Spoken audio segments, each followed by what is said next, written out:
ISKCON ভক্তবৃন্দ এবং 10 নম্বর ওয়ার্ডের কাউন্সিলর দেবব্রত পালের ঐকান্তিক প্রচেষ্টায় সারা দেশ জুড়ে যে রথ উৎসব, রথের যে শোভাযাত্রা, রথ আজ মাসির বাড়ি পৌঁছাবে, সেই ব্যবস্থা 10 নম্বর ওয়ার্ডের কাউন্সিলর দেবব্রত পাল তার সহযোগিতায় আমরা দেখতেই পাচ্ছি। ইসকন ভক্তবৃন্দের সহযোগিতায়, ইসকন ভক্তবৃন্দের পক্ষ থেকে বারাসাতের বুকে রথযাত্রার রথ শোভাযাত্রা আমরা আপনাদের সামনে তুলে ধরছি।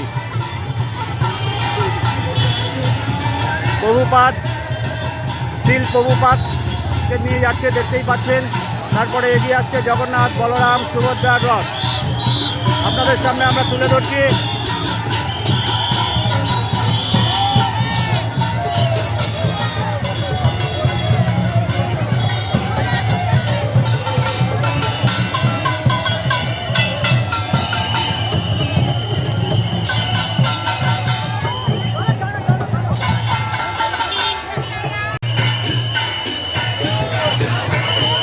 দেখতেই পাচ্ছেন বারাসাতে ইসকনের রথ নপাড়া কালীবাড়ি থেকে পৌঁছাবে পাইনিয়ার।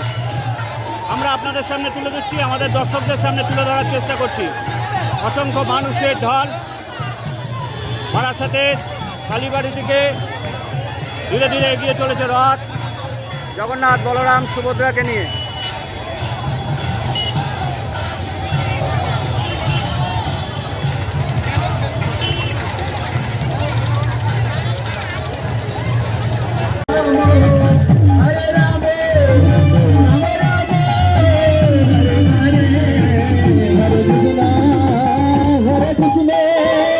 কৃষ্ণ কৃষ্ণ হরে হরে হরে রাম হরে রাম।